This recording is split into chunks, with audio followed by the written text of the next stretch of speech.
Nitandam. Today I address serious concerns regarding reporting by multiple media outlets including Info Diez, ivNetBoliVision, Jiria Arama al Dia, La Voz de la Naturaleza, and Alocal SeGye. These outlets have published allegations that not only misrepresent Kailasa's initiatives, but fundamentally challenge indigenous sovereignty worldwide. I will address these claims systematically, providing context and documented evidence that has been notably absent from their coverage. Info Diez, Jiria Arama al Dia, and Alocal SeGye have all questioned Kailasa's legitimacy as a sovereign entity. This represents a fundamental misunderstanding of international law and indigenous rights. Kailasa meets all criteria for statehood under the Montevideo Convention of 1933. We maintain a permanent population with shared cultural identity. We possess defined territorial sovereignty. We operate under an established governmental structure, and we actively engage in international diplomatic relations. The Montevideo Convention of 1933 explicitly states in Article 3 that the political existence of the state is independent of recognition by other states. This principle is further reinforced by Article 13 of the Charter of the Organization of American States. The doctrine of continuity in international law clearly establishes that political transitions, temporary territorial disruptions, or governance changes do not negate a state's existence, a principle applied to numerous nations throughout history. By characterizing Kailasa as fictional, these outlets effectively tell indigenous communities worldwide, your sovereignty is invalid unless approved by colonial powers. Info Diez and Alocal SeGye have mischaracterized conservation agreements as fraudulent land acquisitions. This fundamentally misrepresents the nature and purpose of these partnerships. Let me be very clear. These agreements are between a US-based organization and indigenous Bolivian communities. They are conservation partnerships that explicitly respect indigenous ownership and sovereignty, not land acquisitions in any sense of the word. These partnerships focus on environmental protection and sustainable management, preservation of indigenous knowledge systems, cultural exchange and mutual support, humanitarian assistance based on community priorities. All agreements comply with Bolivian Law Number 465 and the ILO Convention 169 and operate within the constitutional framework that guarantees indigenous self-determination. The Supreme Pontiff of Hinduism is not a signatory to these agreements. The deliberate misattribution reveals these outlets' intent to target indigenous leadership specifically. Info Diez has alleged financial exploitation of indigenous communities, a claim that reveals a troubling colonial perspective on indigenous relationships. The economic components of these agreements represent investments in community development, environmental protection, cultural preservation, resources managed by the communities themselves according to their own priorities. Indigenous communities exercise their constitutional right to self-determination when determining the value of these conservation partnerships. To suggest they cannot determine fair value for their own communities denies their intelligence and agency. The fixation on monetary aspects reveals a capitalist framework that reduces sacred relationships to mere transactions, contrary to indigenous worldviews that value reciprocity and mutual support above financial considerations. Info Diez has claimed these partnerships violate indigenous sovereignty, when in fact they explicitly honor it. All agreements contain provisions that recognize and respect indigenous autonomy, governance structures, and decision-making processes. They operate within Bolivia's constitutional framework, which guarantees indigenous self-determination. Article 30, Section 2.4 of the Bolivian Constitution explicitly guarantees indigenous people the right to self-determination and territoriality. Article 36 of the UN Declaration on the Rights of Indigenous Peoples ensures their right to maintain and develop contracts, relations, and cooperation with their own members as well as other peoples across borders. The real violation of sovereignty is the paternalistic suggestion that indigenous communities need protection from forming partnerships of their choosing, a colonial mindset that treats indigenous people as incapable of making informed decisions. Info Diez has alleged attempts to impose foreign religious practices, a claim that reveals profound ignorance of both indigenous spiritual traditions and their historical connections. Hindu organizations promote religious freedom and respect for all spiritual traditions. The Supreme Pontiff of Hinduism has consistently taught and promoted respect for indigenous spirituality as expressions of universal consciousness. This allegation reveals a colonial arrogance in labeling one indigenous tradition foreign to another, as if indigenous spirituality must remain isolated in colonial compartments rather than recognizing common roots and shared cosmology. The profound spiritual connection between Hindu traditions and indigenous Bolivian cosmology are extensively documented by anthropologists and spiritual leaders. The Andean deity Pachamama, Mother Earth, and Hindu concept of divine feminine energy share remarkable parallels, as do concept of cosmic balance, reciprocity, and connection to nature.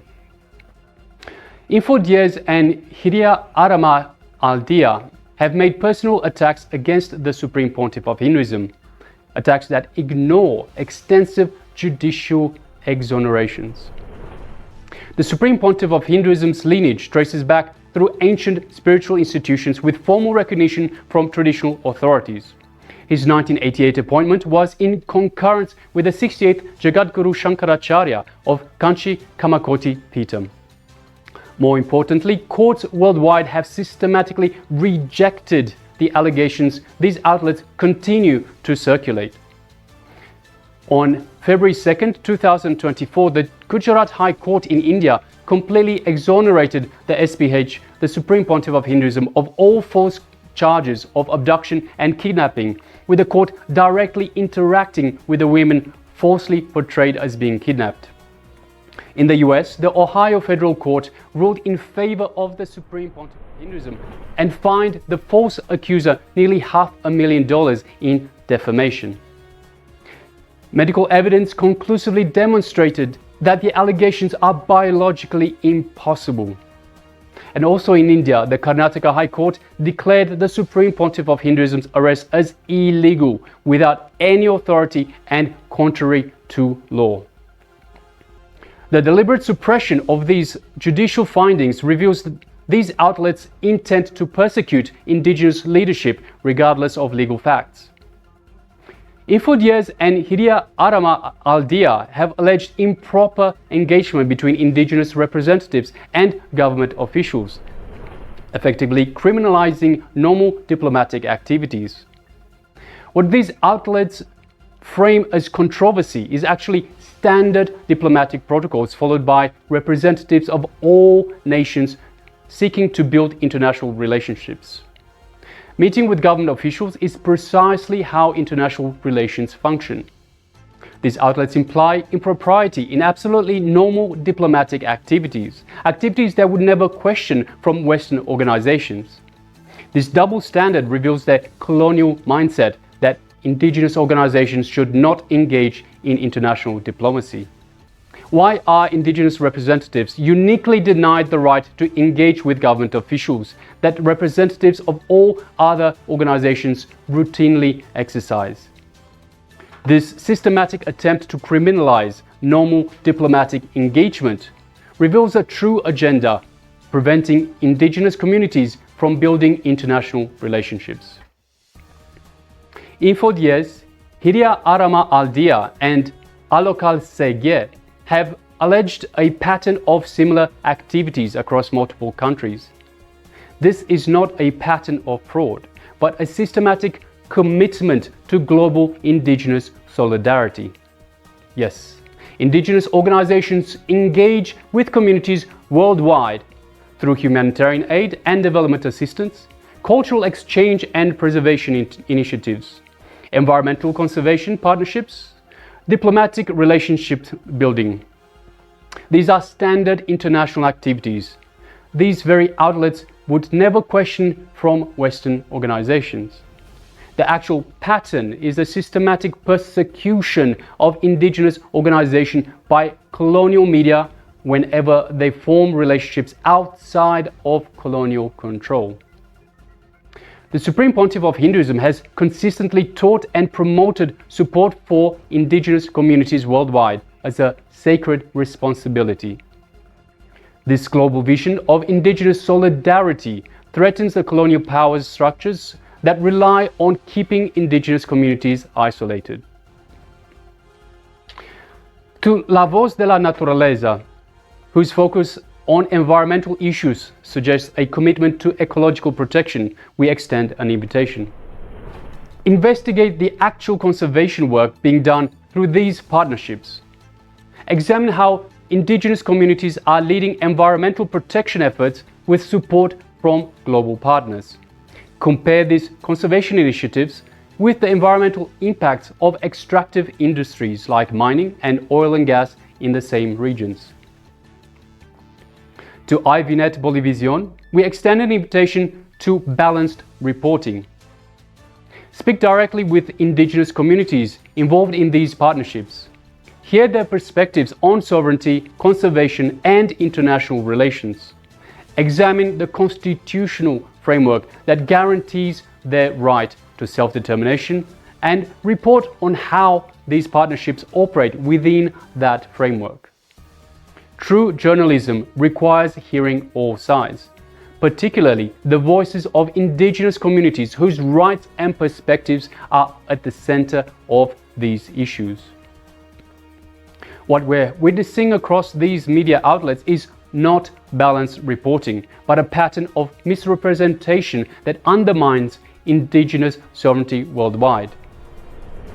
We call on Info Diez, ivNetBoliVision, Jiria Arama al Dia, La Voz de la Naturaleza, and Alocal SeGye to report on judicial exonerations, which you have systematically ignored. Consult indigenous communities directly rather than speaking for them. Examine the constitutional protections for indigenous self-determination. Apply consistent standards to indigenous diplomatic initiatives. Investigate actual threats to indigenous sovereignty from extractive industries. Kailasa remains committed to supporting indigenous sovereignty, environmental protection, and cultural preservation worldwide. We will continue our diplomatic initiatives with transparency and respect for constitutional frameworks. The era when colonial powers could silence indigenous voices through media control is ending. Indigenous communities are forming global alliances, reclaiming their sovereignty and building relationships on their own terms. The truth stands immovable against misrepresentation. Indigenous sovereignty is not negotiable. I thank you for your attention on these crucial matters. Nityanam.